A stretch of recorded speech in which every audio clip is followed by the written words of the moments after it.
Halo semua, hari ini kita akan membahas cerita yang mengerikan. Ini benar-benar terlalu kejam. Sungguh di luar imajinasi. Apakah kamu percaya? Seseorang yang hidup ternyata dipecah menjadi 2368 potongan dan dimasak sampai lembut. Langsung dibuang ke saluran pembuangan. Ya, begitu aneh dan kejam. Dia adalah orang kejam terkenal dari Guangxi, China, perawat Li Fengping. Cepat panggil teman sialmu di sampingmu. Kita akan menguraikan ceritanya bersama-sama. Malam tiba. Suasana mulai sedikit aneh.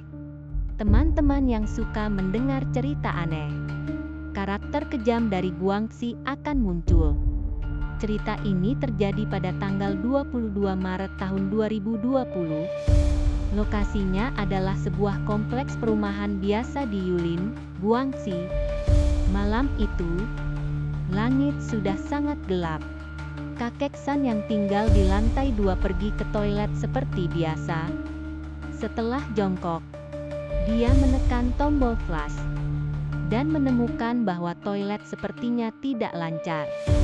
Aliran airnya lambat, dan semar-semar terasa tersumbat. Kakek San adalah orang yang berpengalaman dalam hidup. Dia merasa ada yang salah, lalu memanggil staf pengelola properti. Staf properti menggunakan alat untuk membersihkan.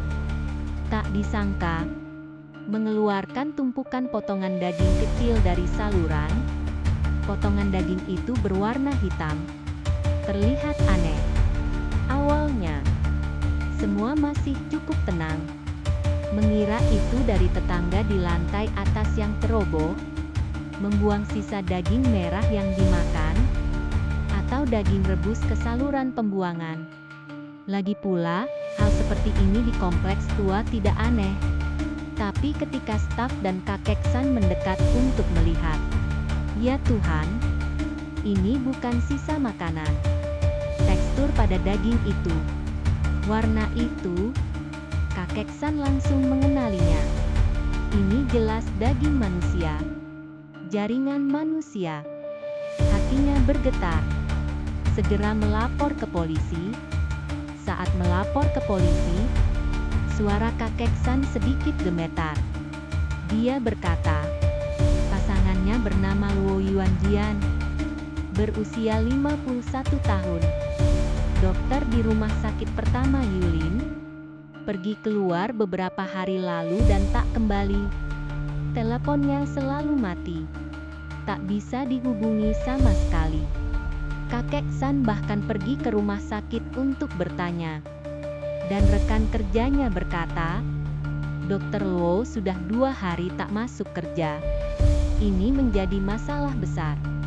Polisi segera bertindak. Polisi tiba di lokasi, memasang garis polisi. Dokter forensik dengan sarung tangan mulai memeriksa potongan itu. Penilaian awal, ini memang jaringan manusia. Dan yang lebih mengerikan adalah, potongan daging ini ternyata dimasak, seperti diproses dengan suhu tinggi, lembut, sedikit lengket. Dokter forensik memperkirakan dari tingkat pembusukan, orang ini mati tak lama lalu dipotong-potong. Waktunya mungkin dalam beberapa hari terakhir. Pada saat yang sama, polisi menemukan sesuatu yang baru di tempat parkir kompleks. Sebuah BMW diparkir di sana. Saat memeriksa nomor plat, ternyata mobil milik Luo Yuanjian yang dilaporkan hilang. Ini menghubungkan petunjuk. Dokter forensik segera melakukan tes DNA pada daging itu. Hasilnya tak diragukan lagi.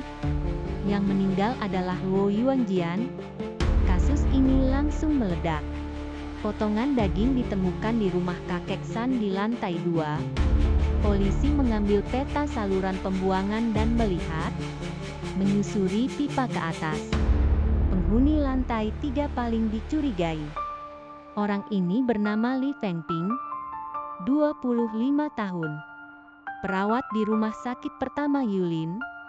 Apakah kamu pikir dia akan kabur atau bersembunyi? Tidak, dia ternyata masih bekerja normal di rumah sakit.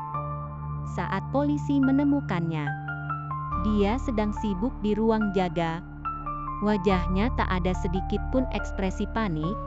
Kekuatan mental ini sungguh membuat orang takjub. Setelah interogasi dimulai, polisi juga tak berbelit-belit. Langsung bertanya apakah dia tahu tentang Luo Yuanjian. Tak disangka, Li Fengping sangat cepat. Tak beberapa kalimat dia mengaku semua. Dia berkata, "Aku yang membunuhnya.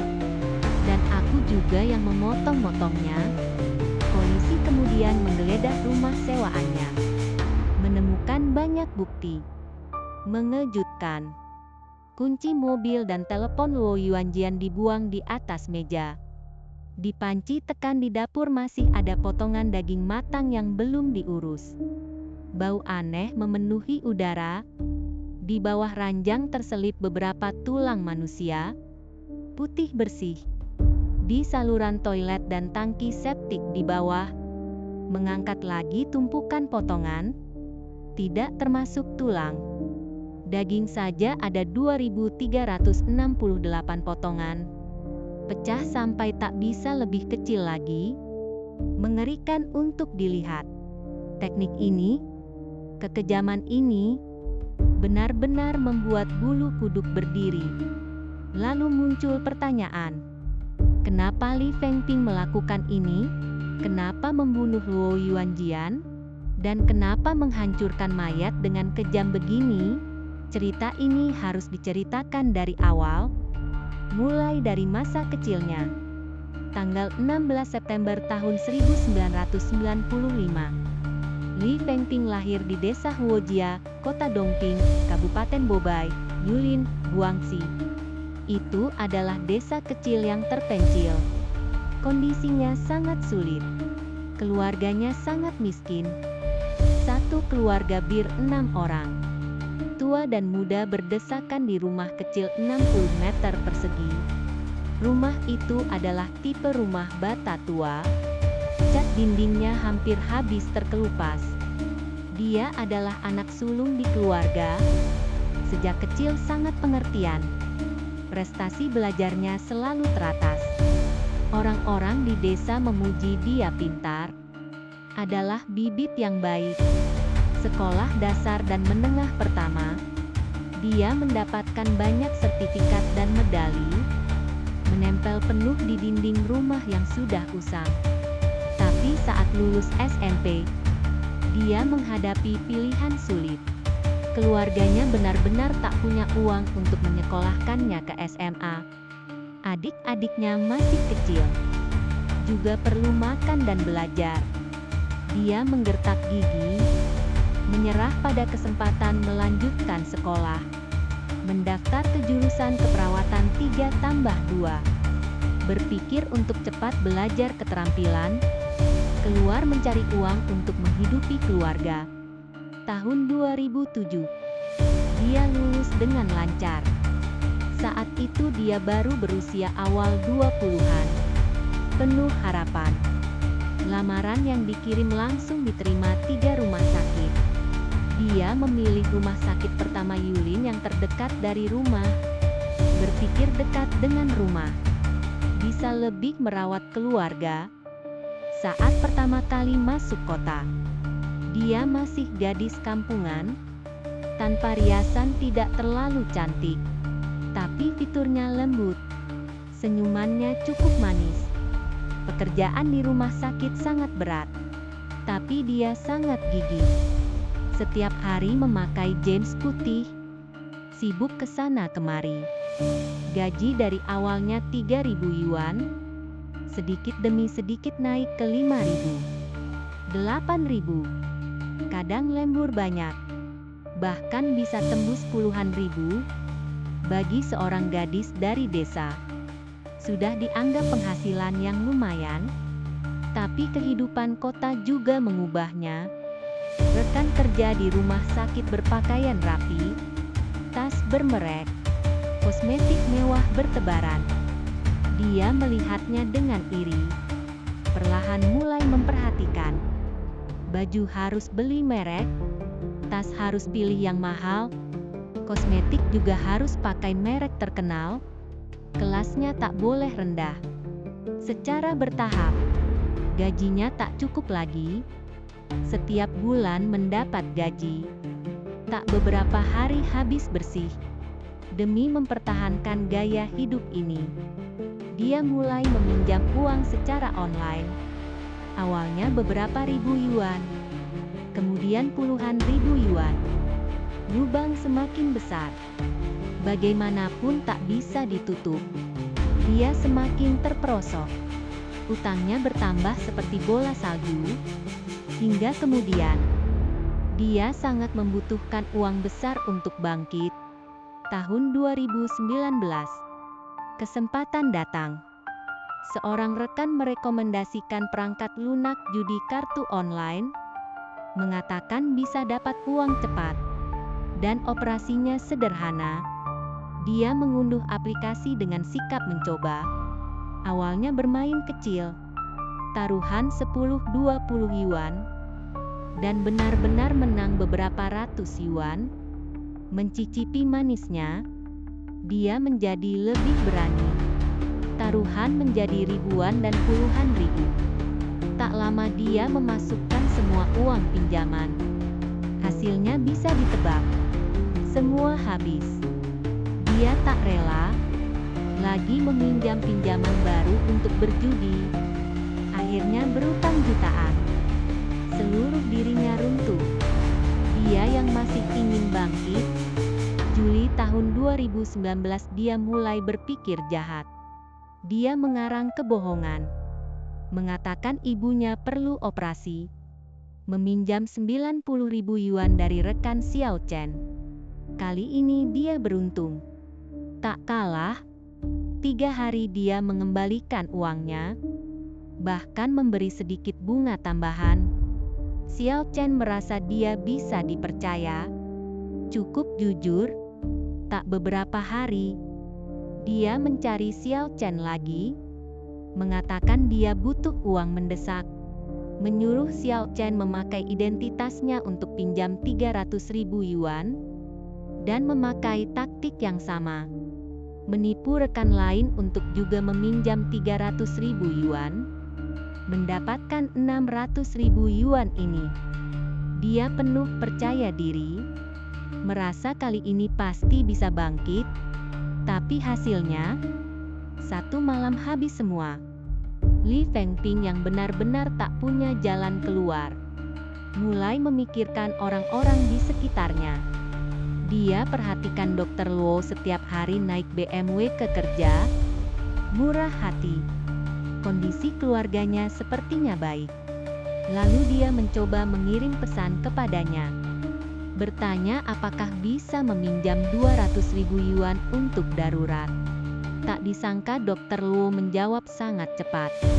Mengatakan meminjam uang tak masalah. Tapi ada syarat. Harus patuh padanya. Menemani dia bermain. Li Fengping ragu sejenak. Tapi benar-benar tak ada cara lain. Setelah pulang kerja, dia melepas seragam perawat. Pergi ke hotel yang ditentukan Dr. Luo. Saat membuka pintu, Dr. Luo sudah berbaring menunggu. Adegan itu membuatnya mual. Perutnya langsung bergolak. Dia belum sempat tenang. Langsung ditarik. Dia berjuang mati-matian. Ingin mendorongnya pergi. Dr. Luo berhenti. Berkata dengan dingin. Kalau tak mau kenapa datang? Aku tak memaksa kamu. Dia bertanya dengan tegas. Bisa pinjam 200.000 yuan dulu? Dr. Luo berkata. Uang bisa dipinjam, tapi harus ditukar dengan tubuh. Meski Li Fengping merasa sangat jijik, tapi demi uang, tetap menggertak gigi dan bertahan. Malam itu, Dr. Luo mentransfer 50.000 yuan kepadanya dulu. dan bilang sisanya 150.000 juga harus dibayar perlahan. Begitulah, keduanya memulai transaksi. Total 13 kali. Dr. Luo secara bertahap memberi 200.000 yuan. Li Fengping yang mendapat uang tak berpikir untuk membayar utang. Sebaliknya dia mengambil cuti tahunan yang panjang, bepergian kemana-mana, berfoto dan memposting di media sosial. Uang yang tersisa akhirnya dia ambil untuk berjudi lagi. Tapi 200.000 yuan ini bukan diberi cuma-cuma, adalah pinjaman. Dan ditambah bunga 100.000 yuan. Dr. Luo bahkan menulis surat utang. Dia minta dia menemani setidaknya 3 kali seminggu. Tak boleh berhubungan dengan pria lain. Malah mengusulkan dia melahirkan anak laki-laki untuknya. Syarat ini benar-benar tak masuk akal. Tapi dia terlalu banyak utang. Hanya bisa mengangguk setuju. Januari tahun 2020. Tekanan akhirnya menghancurkannya. Dia tak ingin hidup lagi. Memutuskan bunuh diri. Pertama menelan 80 pil tidur. Tertidur sepanjang hari. Tapi bangun lagi. Dirinya masih baik-baik saja. Dia mencoba membuka gas untuk bunuh diri. Tidur semalaman. Tetap tak mati. Akhirnya dia memanfaatkan kemudahan kerja. Mengambil 2 botol insulin dari rumah sakit untuk disuntikkan. Tapi secara ajaib, dia hidup lagi. 3 kali bunuh diri tak berhasil. Dia benar-benar takut. Tak berani mencoba lagi. Sampai Maret tahun 2020. Pandemi datang. Hotel sulit didatangi. Keduanya menyewa rumah dekat rumah sakit. Memudahkan pertemuan. Memudahkan transaksi. Tanggal 20 Maret itu, Dr. Luo mabuk berat. Di jamuan rumah minum sebotol penuh anggur merah. Berdalih ada operasi di rumah sakit. Berlari ke rumah sewa mencarinya. Begitu masuk langsung meraba-raba. Ingin bermesra. Tapi Li Fengping hari itu tak sehat. Kepala pusing. Terus menolak. Dr. Luo tak senang. Mengancamnya dengan berkata, "Kalau tak patuh, kembalikan uangku. Kalau tidak aku akan ribut di rumah sakit. Membuatmu hancur reputasi." Kata-kata ini benar-benar menguasainya. Tak ada cara. Dia hanya bisa menyeret tubuh sakitnya untuk menghadapinya. Tengah malam, Dr. Luo mabuk hingga tertidur pulas. Li Fengping berbaring di ranjang. Menatap langit-langit. Semakin dia pikir semakin putus asa. Tak ingin hidup seperti ini lagi. Dia mengambil ponselnya. Diam-diam mencari kalimat keras. Kalau sangat benci seseorang bagaimana? Hasilnya muncul banyak saran. Ada yang bilang buat dia hilang. Dia menatap layar lama sekali. Jantungnya berdetak kencang. Lalu dia membangunkan Dr. Luo. Berpura-pura peduli padanya. Memberinya segelas air bercampur pil tidur. Dr. Luo meminumnya dalam keadaan setengah sadar. Tak lama kemudian tertidur lagi. Lewat pukul 1 pagi, dia mengambil keputusan tegas. Mengambil kabel daya komputer. Mendekat diam-diam. Mencekik lehernya dengan keras. Dr. Luo meronta beberapa kali. Lalu tak bergerak lagi. Setelah melakukan ini, dia tak buru-buru mengurus mayat. Mengambil ponsel Dr. Luo dulu. Menggunakan sidik jarinya untuk membuka kunci. Memindahkan 98.000 yuan dari kartunya. Juga mencoba meminjam uang online dengan identitasnya. Tapi akhirnya verifikasi wajah gagal. Menyerah. Dia turun ke mobil untuk mencari, ingin menemukan surat utang sebelumnya untuk dihancurkan. Mencari lama tak ketemu, dia mulai panik. Kembali ke rumah sewa, dia terus mencari apa yang harus dilakukan. Bagaimana mengalihkan kepemilikan mobil, bagaimana menghancurkan mayat tanpa jejak. Akhirnya dia memutuskan memotong mayat, menghancurkan bukti sepenuhnya. Dia pertama memotong mayat menjadi 8 bagian besar, lalu sedikit demi sedikit memotongnya menjadi kecil. Berpikir kalau dimasak volumenya akan menyusut, mudah dibuang ke saluran pembuangan, agar tak mudah ditemukan. Dia menggunakan panci tekan untuk memasak satu demi satu. Malam hari sibuk memotong daging, memasak daging, menyiram toilet. Siang hari tidur, sore hari pergi kerja seperti biasa. Begitu saja berlalu 2 hari tanpa apa-apa, hingga pukul 1 pagi tanggal 23 Maret.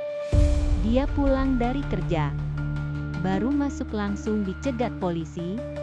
Kasus ini sampai di sini dianggap selesai sementara, tapi saat sidang, hal-hal kembali bergejolak. Kedua belah pihak, jaksa dan pembela, berdebat sengit. Fokusnya adalah apakah Dr. Luo memaksanya berhubungan. Jaksa bilang keduanya punya hubungan pria-wanita yang tak pantas. Adalah hubungan transaksi sukarela. Tapi Li Fengping bersikeras dia dipaksa. Dia bilang dia mengalami 2 penghinaan. Pertama adalah setelah meminjam uang diminta jadi kekasih dan punya anak. Kedua adalah malam pembunuhan dia dipaksa berhubungan. Barulah timbul niat membunuh. Dia juga menyebut, demi melepaskan diri dari Dr. Luo, dia mencoba bunuh diri 3 kali. Ini didukung oleh catatan rumah sakit. Tapi dia bilang Dr. Luo memaksanya. Tak ada bukti langsung. Ini menjadi misteri. Tak ada yang bisa jelaskan. Akhirnya jaksa menetapkan keduanya bertengkar karena masalah emosi dan utang. Setelah bertengkar dia berniat membunuh dan juga mencuri uang. Menghukumnya atas pembunuhan sengaja dan pencurian. Hukuman mati ditambah denda. Li Fengping tak terima putusan, mengajukan banding. Agustus tahun 2021, sidang banding dibuka. Hasilnya banding ditolak. Putusan awal dipertahankan. Cerita ini selesai di sini.